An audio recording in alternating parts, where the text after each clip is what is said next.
disciples transforming lives. Saya senang sekali bisa ada di tengah-tengah Anda dan diberi kesempatan untuk melayani 4 kali hari ini. Dari ibadah yang pertama tadi, lalu ibadah yang sekarang ini, dan nanti 2 lagi, ibadah ketiga dan keempat. Saya akan sepanjang 4 kali ibadah ini saya akan sampaikan beberapa topik yang berbeda. Tadi pagi saya sampaikan tentang hubungan lidah dan hati kita.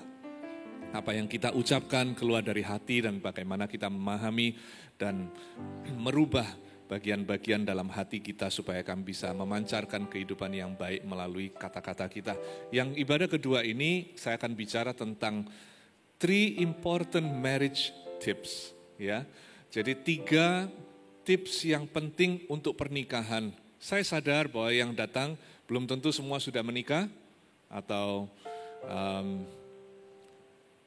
yang ada yang pernah menikah tapi sekarang tidak sedang menikah. Saya paham, tetapi saya yakin firman yang satu ini tetap bisa relevan buat Anda. Anda tetap bisa aplikasikan, kalau tidak di dalam pernikahan juga bisa digunakan di dalam hubungan yang lain, relationship yang lain dalam kehidupanmu.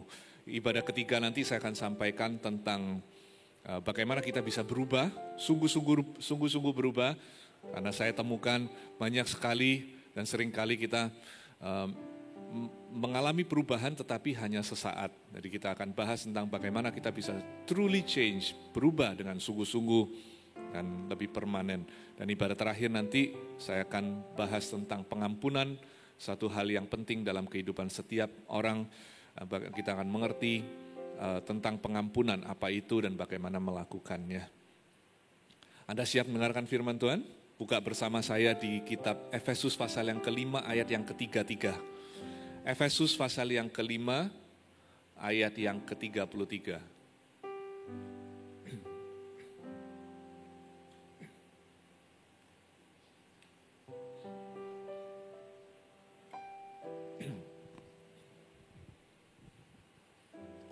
Baik, firman Tuhan bunyinya, bagaimanapun juga bagi kamu masing-masing berlaku, kasihilah istrimu seperti dirimu sendiri, dan istri hendaklah menghormati suaminya. Idealnya Bapak Ibu, suami dan istri itu saling mencintai dan menghormati satu sama lain. Betul ya? Idealnya begitu. Idealnya kita saling mencintai, saling menghormati.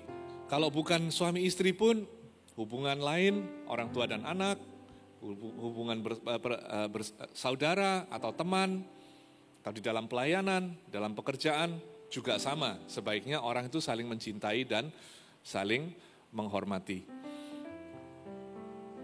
Apalagi di dalam pernikahan. Karena di dalam mencintai dan menghormati, saling mencintai dan saling menghormati, itu akan menghasilkan suatu pernikahan yang bahagia. Dan pernikahan yang bahagia itu adalah hadiah yang terbaik yang bisa kita berikan kepada anak kita.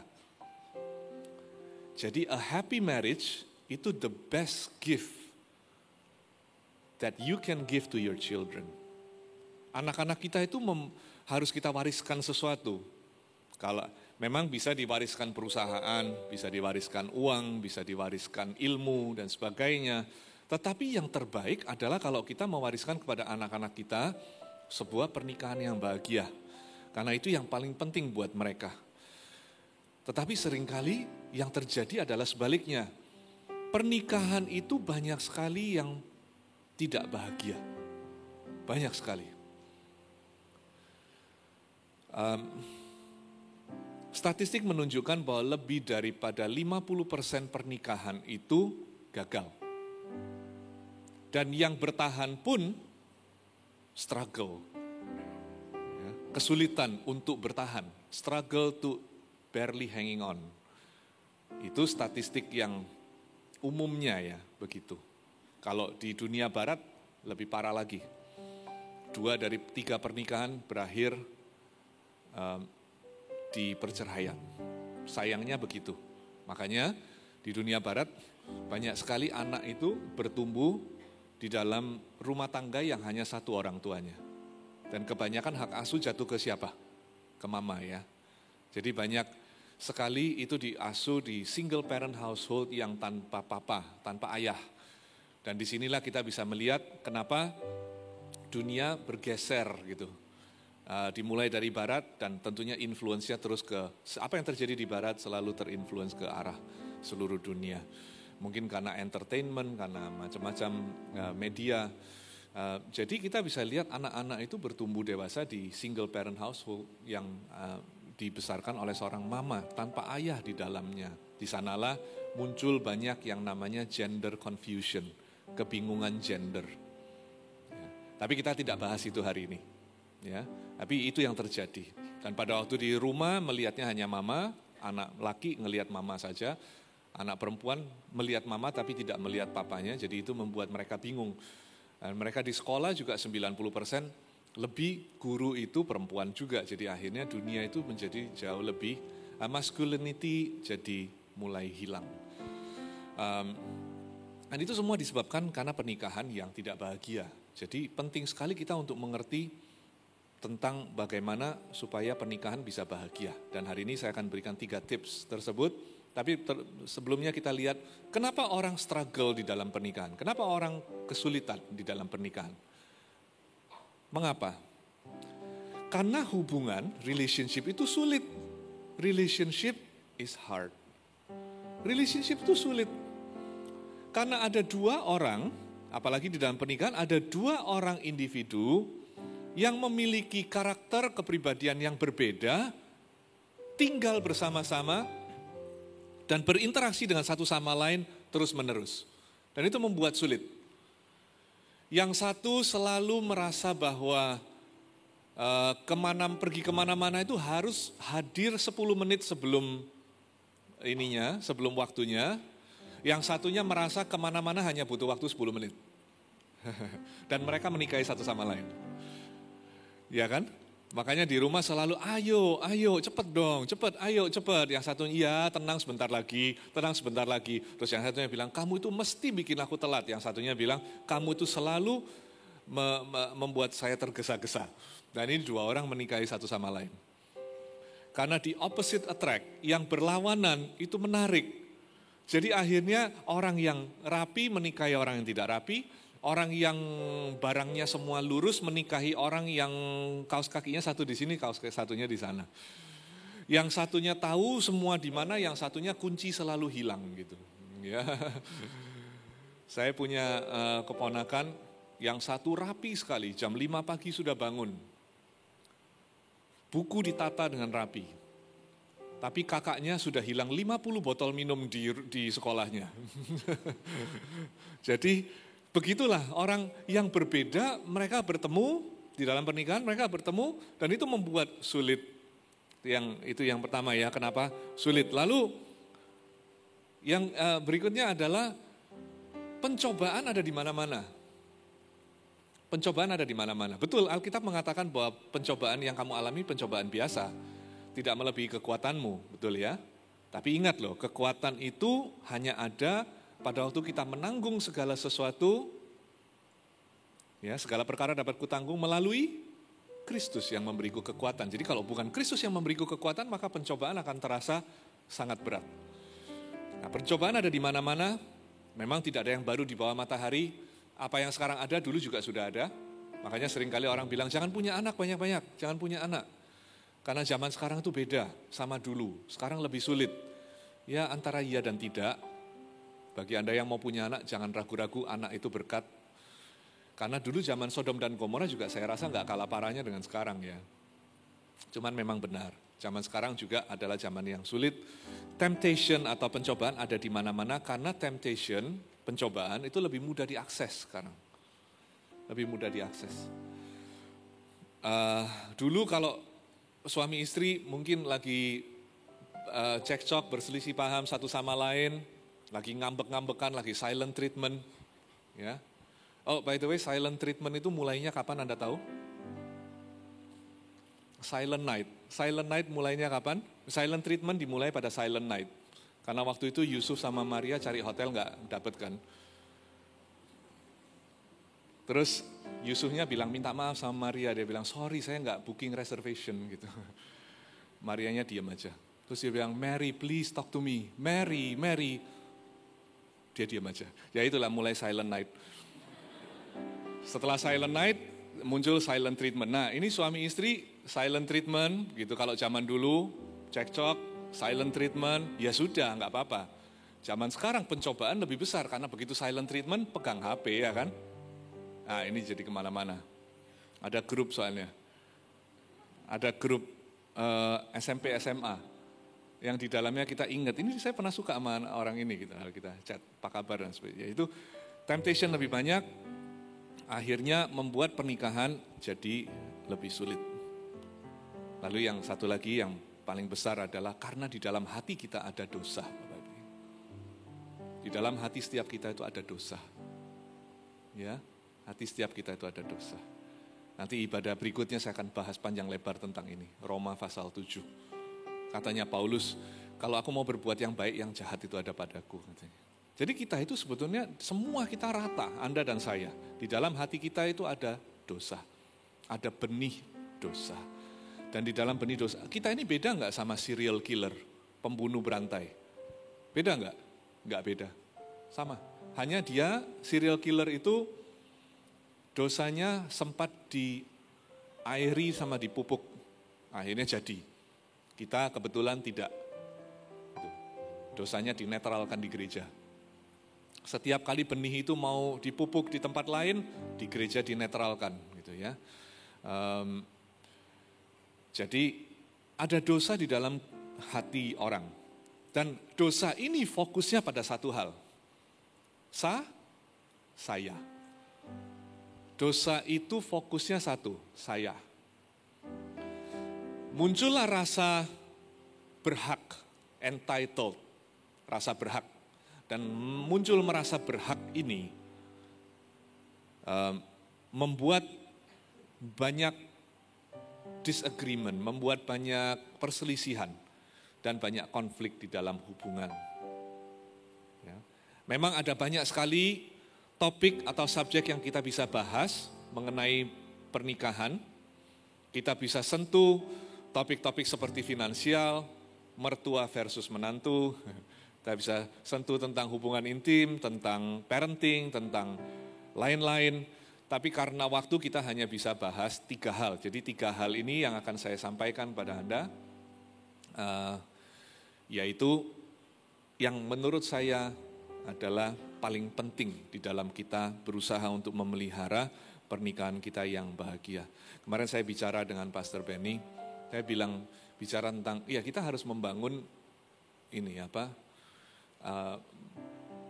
departemen pernikahan gereja kita. Kita harus perkuat nih, pranikah, pascanikah mesti kita perkuat. Betul ya? Tapi saya bilang, ini sering kali ya, orang kalau punya masalah di dalam pernikahan, lalu datang ke gereja, lalu mereka melakukan konseling pernikahan begitu. Apa yang didapatkan Bapak Ibu? Apa yang didapatkan? Biasanya yang didapatkan adalah, yang dibahas adalah yang di permukaan. Baik sih, nggak salah. Yang dibahas apa misalnya? Oh istri ya, kamu kalau sama suami harus ini harus ramah.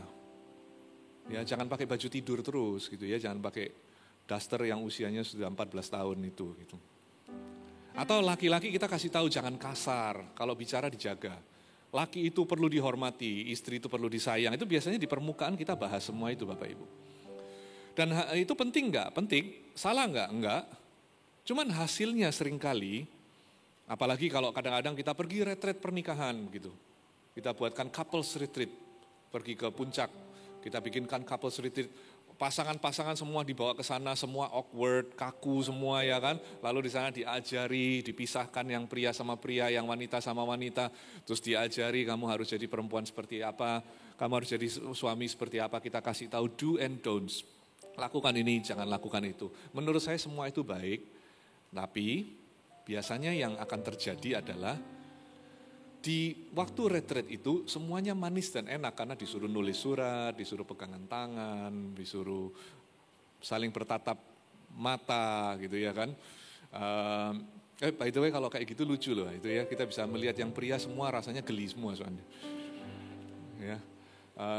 Tapi pulang dari sana, wah ini ya ada bunga yang blooming gitu, honeymoon stage-nya kembali, terus pulang. Problemnya muncul 2 bulan kemudian, atau kadang bisa lebih cepat. Pada waktu ternyata perubahannya tidak permanen Bapak Ibu.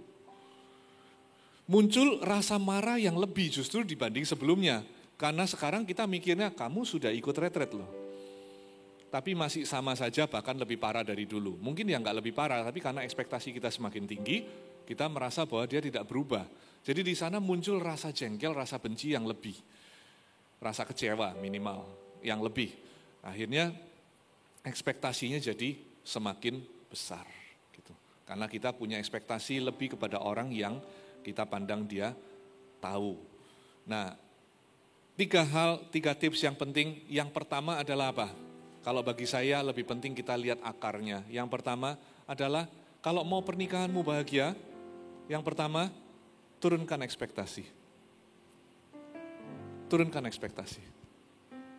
Kalau orang datang ke saya konseling pernikahan, mereka boleh komplain tentang pasangannya, semua keinginannya sama. Supaya saya bantu pasangannya untuk berubah sesuai yang dia mau. Semua sama. 10 dari 10, 100 dari 100 masalah pernikahan yang datang di ruang konseling semua sama. Masalahnya satu, ekspektasi. Ada masalah dosa, perselingkuhan apa semua pasti ada. Tapi pada dasarnya masalahnya adalah ekspektasi. Yang suami berekspektasi istri berubah dan sebaliknya. Cara saya akan selalu pada akhirnya membuat mereka untuk menurunkan ekspektasi. Karena kalau berharap yang satunya berubah,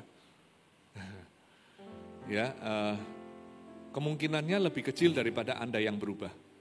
Tolong ini jangan dijadikan senjata, nanti pulang langsung bilang, Ma, dengar ya, saya nggak bisa berubah. Karena tadi pembicara sudah bilang, saya nggak bisa berubah. Jangan digituin, Anda tetap harus berusaha berubah. Tetapi poinnya adalah kita lower expectation, ekspektasinya diturunkan Bapak Ibu. Diturunkan. Bagi orang yang sudah menikah lebih dari 20-30 tahun, gitu, mereka akan paham kok. Mereka akan mengatakan yang sama. Pasangan saya ternyata enggak berubah. Atau kalau berubah pun tidak seperti yang saya inginkan. Tapi apa yang terjadi? Kamu kok bisa bertahan 30 tahun? Ya karena saya menyesuaikan. Ya. Kalau orang bisa berpikir begitu, niscaya pernikahannya bisa bertahan.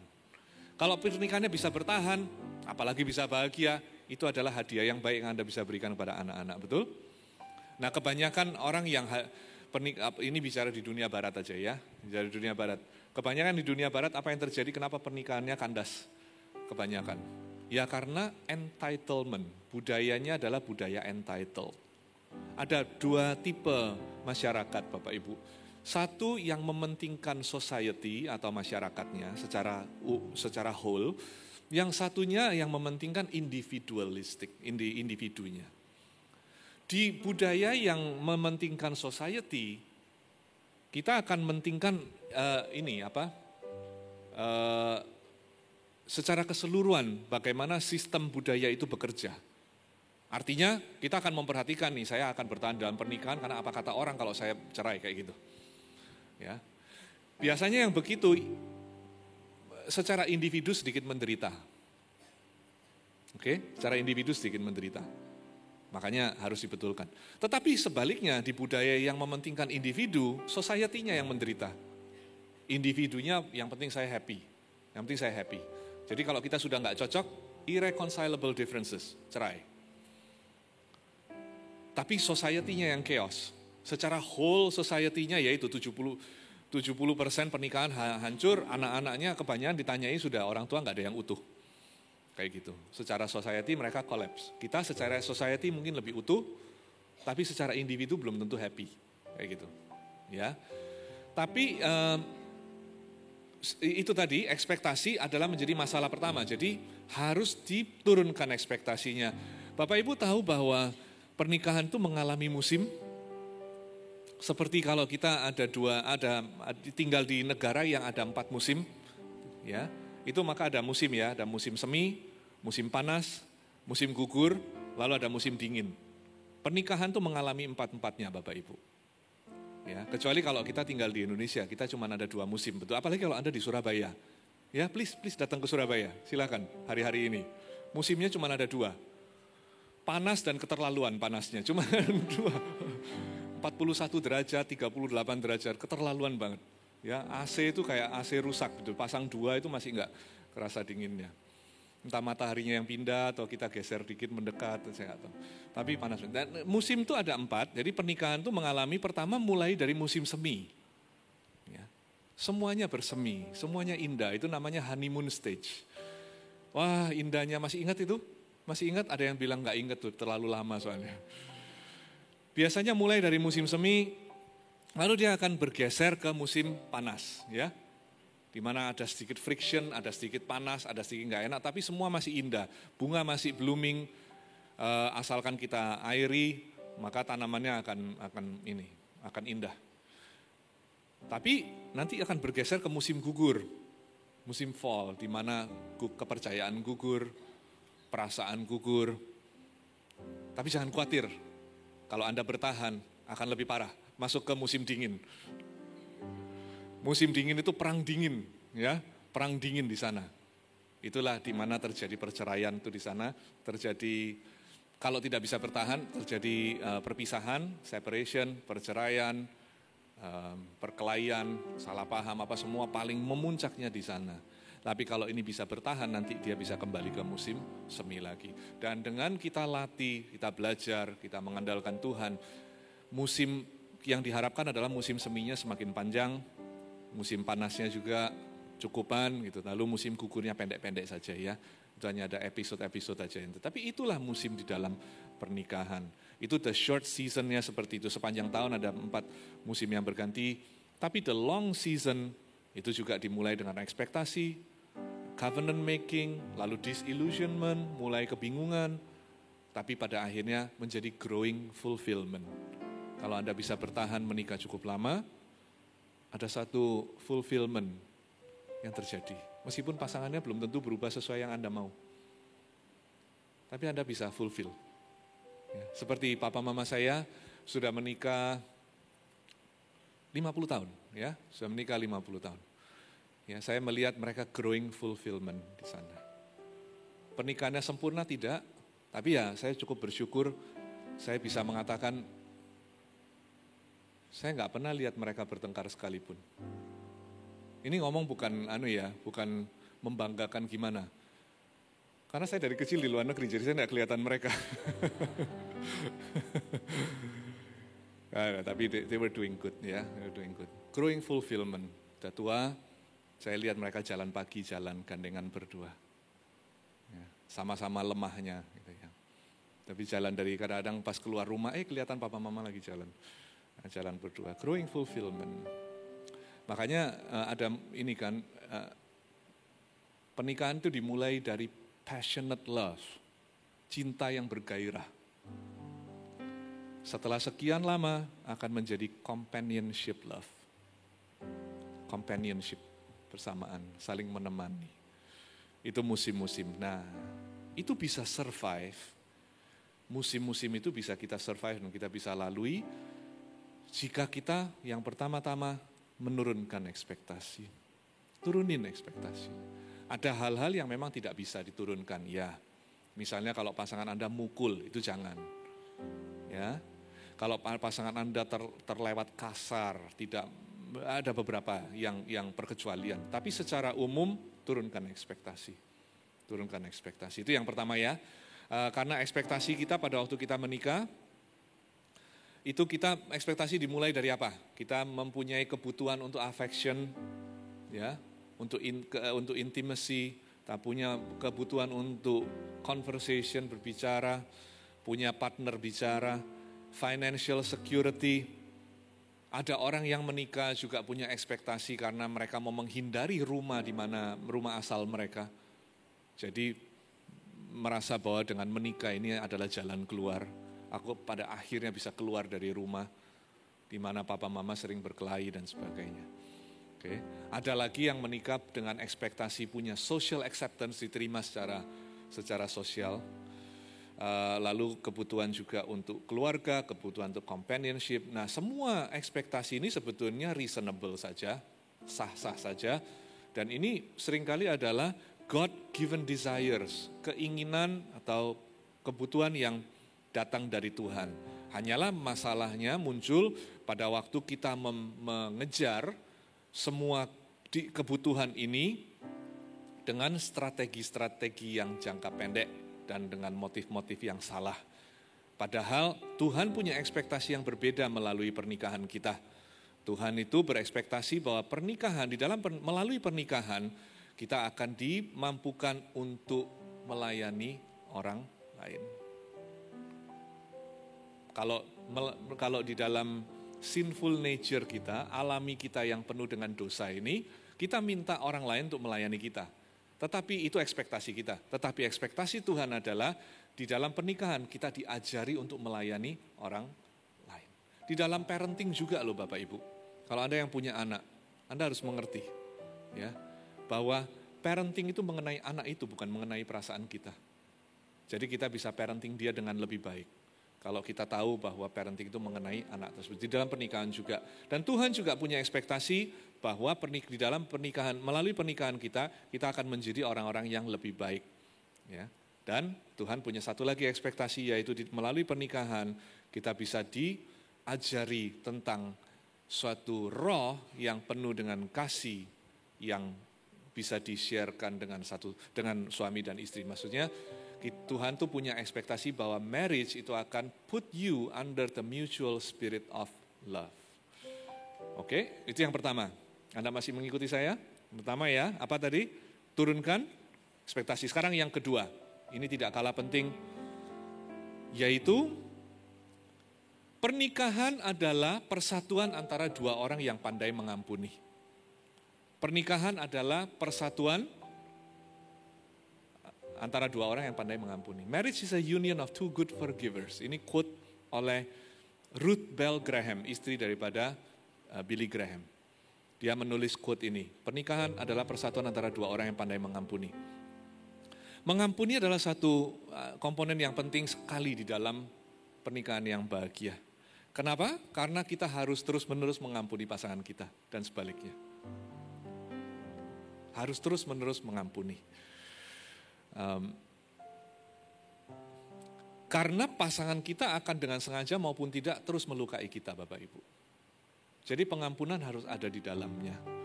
Ada kesalahan-kesalahan yang lebih berat daripada yang lain, tetapi semua butuh diatasi dengan pengampunan. Yang banyak orang tidak mengerti adalah pengampunan itu ada 3 level di dalamnya. 3 level pengampunan ya. Makanya orang itu seringkali bilang bahwa oh ya saya sudah mengampuni, tapi ternyata belum. Jadi saya beri contoh begini Bapak Ibu. Suatu ketika ada seorang teman, itu dia bilang sama saya bahwa dia itu marah besar sama anaknya. Dia marah besar sama anaknya. Setelah marah, dia menyesal. Biasanya begitu. Itu perasaan dibalik perasaan. Setelah marah, kita menyesal. Kenapa kok tadi saya marah berlebihan? Dia marah sama anaknya, terus saya tanya, apa yang anakmu lakukan? Dia cerita apa yang anaknya lakukan, terus dia bilang begini, harusnya saya nggak perlu marah seperti itu. Tapi saya juga bingung, kenapa kok saya marah seperti itu? Lalu dia mikir lagi, terus dia bilang, dan saya perhatikan, saya selalu marah besar sama anak saya, setiap kali dia bertingkah seperti papanya. Jadi marahnya sebetulnya terhadap siapa? Terhadap suaminya. Kebetulan memang suaminya orang yang kasar Bapak Ibu. Kasar banget. Jadi marahi istrinya itu di depan orang. Pada waktu istrinya hamil besar, disuruh-suruh ambil minum di lantai bawah, naik lagi ke atas hanya untuk ngambilin minum buat dia. Ya, memang ada, suami-suami kayak gini ada, istri-istri begitu juga ada. Tapi kalau itu terjadi ya serba salah kan. Mau ditinggal juga udah punya anak, nggak ditinggal juga menderita. Akhirnya itulah muncul kemarahan yang hebat ada di dalam dirinya. Jadi dia lampiaskan ke siapa? Lampiaskan ke anaknya, karena namanya anak juga kan pasti akan meniru orang tuanya. Jadi pada saat anak itu meniru papanya, dia marah. Dia marah. Setelah itu kita bicara tentang bagaimana dia, apa yang dia rasakan terhadap suaminya, dan dia cerita semua tentang semua luka yang dia alami, kemarahan, sakit hati, semua terhadap suaminya. Nah, ujung-ujungnya apa Bapak Ibu? Ujung-ujungnya apa yang harus dilakukan kalau Anda marah terhadap seseorang? Tadi pagi saya jelaskan, orang yang marah itu ada sebabnya. Marah itu memiliki nama yang sesungguhnya, yaitu luka. Luka yang belum sembuh. Jadi Anda coba perhatikan, kalau Anda sendiri marah, Anda harus bertanya pada diri sendiri. Kenapa ya kok saya marah? Ada luka apa yang belum sembuh? Tapi kalau ada orang lain yang marah terhadap Anda melihat orang tertentu yang selalu marah, Anda harus bertanya-tanya dan harus muncul toleransi. Ya, orang ini bukan gila, bukan keterlaluan, meskipun memang keterlaluan, tapi di balik itu ada luka yang belum sembuh. Dan supaya luka itu bisa sembuh, supaya kita tidak terus marah, ada satu pintu menuju kesembuhan. Itu namanya pengampunan. Pengampunan. Berat kan? Berat sekali. Sangat-sangat amat berat. Jadi kita bicara pengampunan, saya bicara sama dia tentang pengampunan. Saya bilang pengampunan itu ada 3 level. Ya, 3 level. Yang pertama, saya mengampuni untuk saya. Karena pengampunan itu tidak membuat orang lain menjadi benar, tetapi membuat saya menjadi bebas. Jadi konsepnya seperti itu. Jadi di dalam pernikahan adalah persatuan antara 2 orang yang pandai mengampuni. Kalau Anda harus mengampuni pasangan Anda, ketahuilah bahwa langkah pertama adalah Anda mengampuni untuk Anda sendiri, bukan untuk dia. Itu akan membuat itu lebih memungkinkan untuk Anda melangkah kepada masuk ke dalam pengampunan. Karena Anda melakukan untuk Anda. You do it for you. Karena Anda berkata, dengan berusaha mengampuni, Anda berkata bahwa saya mau bebas. Saya mau bebas dari perasaan sakit hati, dari benci, dari marah. Jadi saya mengampuni untuk saya. Masih oke ya, masih doable, right? Masih sesuatu yang bisa dilakukan, karena melakukan buat saya. Terus yang kedua tapi, tidak cukup di sana. Level kedua pengampunan adalah kita mengasihi atau mencintai orang yang kita ampuni. Nah, mengasihi atau mencintai itu tidak selalu berarti kita harus selalu bersama-sama. Di dalam konteks dimana kalau kita dilecehkan sama orang, ditipu uangnya, bukan berarti hanya karena kita mengampuni maka kita harus berdekatan dengan mereka selalu, tidak. Tapi tetap kita dipanggil untuk mengasihi. Itu adalah level yang lebih dalam di dalam pengampunan level 2. Bagaimana cara mengasihi pasangan Anda? Gimana caranya? Kalau pasangan Anda telah mengkhianati Anda, telah melukai Anda, gimana cara mengasihinya? Oh, Anda bisa mulai dengan mendoakan dia. Bisa mendoakan keselamatannya, bisa mendoakan supaya Tuhan jamah dia. Itu upaya atau bentuk daripada mengasihi. Itu yang kedua. Nah, saya jelaskan yang ketiga. Ya, itu teman saya itu langsung nangis dia. Karena dia tahu betapa beratnya dan dia tahu bahwa itu sesuatu yang nyaris mustahil untuk dilakukan. Yaitu yang ketiga di dalam pengampunan, kalau Anda mau tahu bahwa pengampunan itu harus lengkap. Ketiga, itu namanya rela Bapak Ibu. Rela menanggung akibat dari perbuatan orang itu. Rela. Impossible. Menurut saya secara manusia, almost impossible untuk bisa rela. Gimana cara rela menanggung akibat? Kalau Anda dikhianati oleh pasangan Anda, gimana cara rela dengan hal tersebut? Anda terus terbayang-bayang orang lain. Gimana cara relanya? Ya kan? Ada satu cerita yang kalau Anda dengerin khotbah saya selalu pakai cerita ini, saya ulang-ulang terus. Karena saya belum menemukan cerita lain yang lebih menjelaskan. Di Amerika ada satu orang bernama Gary Ridgway. Gary Ridgway ini diberi julukan The Green River Killer, pembunuh sungai hijau. Ya, pembunuh sungai hijau. Kenapa? Karena dia menculik 48 wanita, lalu masing-masing diperkosa, terus dibunuh Bapak Ibu. Setelah dibunuh, dibuang di sungai hijau. 48. Akhirnya dia tertangkap. Dia tertangkap, diadili, lalu sama hakim mau diketok palu untuk dia dijatuhi hukuman 300 sekian tahun di penjara. Jadi kira-kira dia akan meninggal di dalam. Setahu saya dia harusnya masih hidup karena di YouTube ada interview dia di dalam penjara. Nah, Gary pada waktu hari di mana hakim itu mau mengetok palu itu ya, mau verdict dia, itu anggota keluarga korban diundang untuk hadir di pengadilan. diundang untuk hadir kan. Terus si psikopat satu ini duduk di kursinya dia, menghadap ke hakim itu, dan dia seorang psikopat ya, seorang psikopat. Tidak merasa bersalah, berdarah dingin, wajahnya pun cuek begitu. Seolah-olah dia tidak melakukan apa-apa yang salah. Si hakim memberikan kesempatan untuk anggota keluarga maju ke depan dan boleh berbicara sesuatu ke dia. Boleh mengatakan sesuatu ke dia. Jadi masing-masing maju ke depan dan menghujat dia. Masuk akal kan? Mungkin kita akan melakukan yang sama. Jadi mereka maju dan bilang, kamu tuh binatang. Aku doakan kamu mati menderita di neraka, kira-kira seperti itu. Dan nanti satu lagi maju mengatakan yang sama, kurang lebih maju lagi, menghujat dia lagi, mengutuki dia lagi. Satu-satu maju. Tiba-tiba maju seorang pria tua, maju ke depan pakai jas putih, jenggotnya putih begitu. Terus si pria ini bilang sama dia begini, Mr. Ridgway, semua orang di sini membenci kamu, tapi aku tidak. Anaknya meninggal. Anda bisa bayangkan jadi dia? Anaknya diculik, terus diperlakukan seperti itu, dibuang seperti binatang. Apa yang kira-kira Anda lakukan? Masalahnya pengampunan Bapak Ibu. Siapa yang tidak mengampuni, tidak akan bebas. Akan hidup di dalam penjara yang tidak ada damai di dalamnya. Berat memang.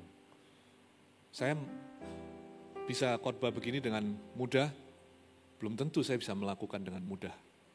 Tapi tetap jika itu terjadi, ya tetap harus dilakukan. Karena kalau enggak, kita enggak bebas. Dan dia bilang, Mr. Ridgway, semua orang di sini membenci kamu, tapi saya tidak. Meskipun kamu telah membuat ini sulit, buat saya melakukan apa yang saya percaya. Dia orang Kristen, yaitu untuk mengampuni kamu. Tapi hari ini aku mengampuni kamu. Si psikopat itu sampai keluar air matanya. Ya.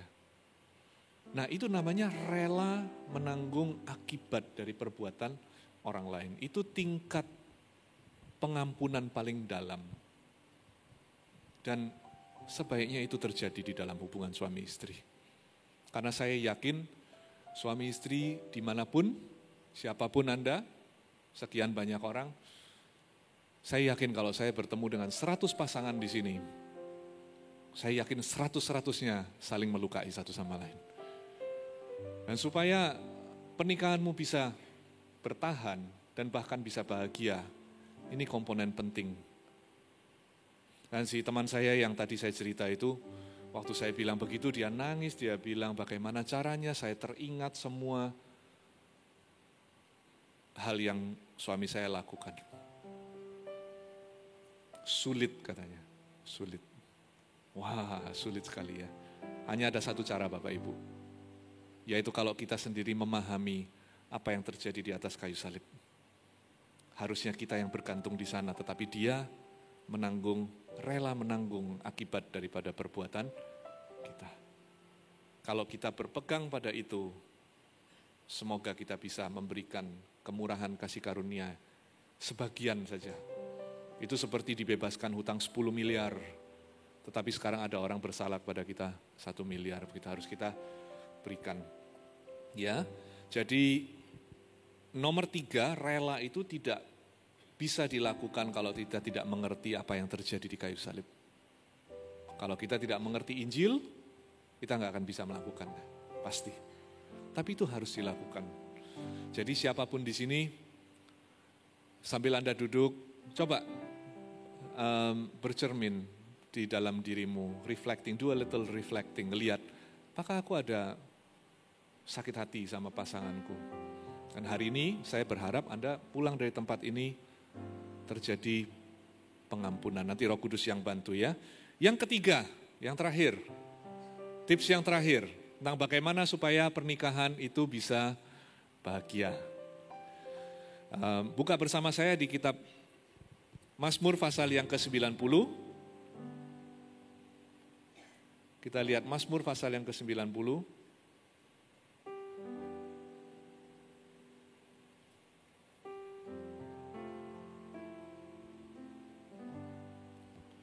Ayat yang ke-12.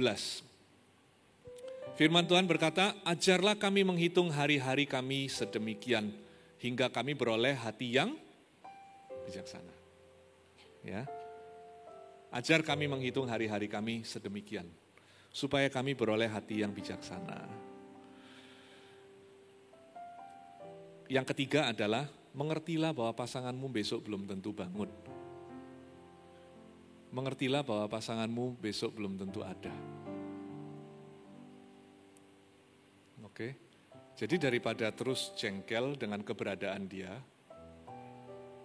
belajarlah mengerti bahwa hidup ini singkat dan besok belum tentu ada. Seringkali kita kalau membayangkan kita yang nggak ada ya Bapak Ibu ya. Makanya kita mulai planning membeli asuransi jiwa, kita planning macam-macam untuk anak-anak kita. Iya, tapi kadang-kadang kita bukan harus membayangkan pasangan kita nggak ada ya. Maksudnya kedengarannya salah begitu ya. Tapi belajar untuk mengerti bahwa itu bisa terjadi. Dan dari sana harapannya kita bisa beroleh hati yang bijaksana. Karena daripada kita itu berfokus kepada kelemahan atau kekurangan pasangan kita, dan lalu kita merasa berhak, berusahalah mengerti kesingkatan hidup ini. Itu akan membuat kita beroleh hati yang bijaksana, kita bisa melihat dari sudut pandang Tuhan tentang pasangan kita. Dan kita bisa melihat tujuan Tuhan di dalam pernikahan kita untuk membentuk kita menjadi semakin seperti Kristus. Akhirnya apa itu semakin seperti Kristus? Menjadi orang yang bisa melakukan unconditional love. Cinta yang tanpa syarat. Ya. Kasih itu sabar, kasih itu murah hati. Yang paling mengena itu ya, akhir-akhir ini yang paling mengena adalah kasih itu tidak mengingat kesalahan orang lain. Ini yang berat. Karena kita makhluk yang suka mengingat ya. Oke, saya tutup dengan satu cerita, Bapak Ibu. Anda tahu Robert Downey Jr. tahu? Yang main Iron Man tuh, tahu? Ya. Dia dulu kan punya masa lalu yang pernah masuk penjara apa gitu. Lalu suatu ketika dia setelah bangkit dari semua itu, dia menerima sebuah penghargaan. Pada waktu di atas panggung, dia menerima penghargaan, dia minta diantar oleh Mel Gibson. Anda tahu Mel Gibson? Tahu ya? Nah, kalau tahu usia Anda cukup banyak berarti. Karena anak-anak muda sekarang kalau ditanya, tahu Mel Gibson nggak tahu. Ya, dia diantar sama Mel Gibson di atas, terus si Robert Downey Jr. tuh cerita, dia bilang, saya ajak si Mel Gibson naik ke atas karena pada waktu di titik rendah saya dalam hidup, dia ada untuk saya katanya. Dia menampung saya tidur di tempat dia bantu saya, akhirnya dia memberi saya kesempatan untuk bekerja, dan akhirnya disinilah dia menerima penghargaan itu. Terus dia tanya apa yang bisa saya lakukan, apa yang bisa saya balas gitu, untuk membalas kebaikannya apa. Si Mel Gibson-nya itu bilang begini, dia bilang, tidak perlu, yang saya perlu hanyalah kamu go and find faith katanya. Pergi dan temukan iman. Ya, temukan iman. Terus dia bilang, it doesn't matter what faith. Tidak peduli imannya apa. Ya, karena mereka orang sekuler ya, mungkin itu politically correct. Seperti itu, tidak memaksakan dia untuk mempercayai kepercayaannya yang satunya. Tapi dia bilang, pergilah dan carilah iman. Tidak penting imannya itu apa, hanyalah pastikan iman tersebut tertanam di dalam pengampunan. Make sure it is rooted deep in forgiveness. Iman kita itu tertanam dalam pengampunan Bapak Ibu. Semua sentral kepercayaan kita itu kembali kepada satu hal, betul enggak? Apa yang terjadi di atas kayu salib. Dan di sana ada terjadi pengampunan oleh Tuhan kepada kita. Dan kita dipanggil untuk memberikan yang sama kepada orang sekitar kita, khususnya pasangan kita. Ya, khususnya pasangan kita. Jadi saya berdoa hari ini, kerinduan saya adalah supaya di gereja kami, di gereja ini, di gereja manapun sih, tapi kebetulan di sini, saya berdoa supaya umat Tuhan itu bisa mempunyai pernikahan yang bahagia. Jangan sama dengan orang-orang yang ada di luar sana, yang kebingungan, melakukan banyak hal yang mengakibatkan perceraian dan sebagainya.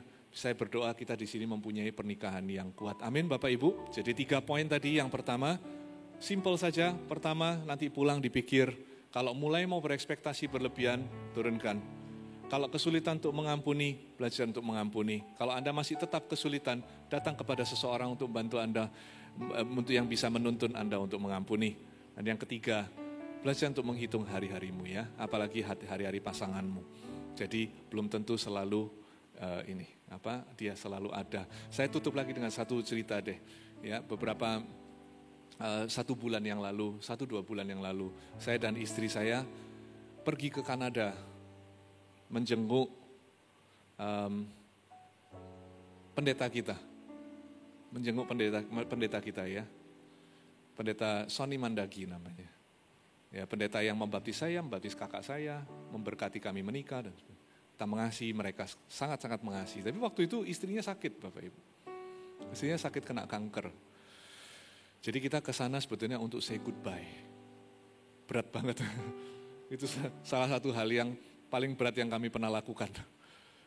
Karena kita ke sana untuk say goodbye. Kita tahu dokter sudah bilang usianya tinggal beberapa minggu saja.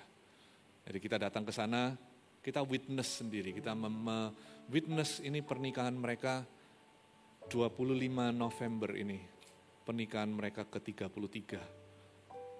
Ya. Kita ke sana, kita say goodbye, kita temani mereka di rumah sakit setiap hari. Terus akhirnya kita harus pulang kan. Waktu pulang itu say goodbye yang paling berat. Istri saya bertatapan muka dengan ibu gembala, ibu pendeta kita. Mereka pegangan tangan, lihat-lihatan, lama sekali. Wah, itu lumayan. Ya, akhirnya kita harus pamit dan kita pergi. Berapa minggu kemudian dia meninggal dunia. Berapa minggu, dia meninggal dunia.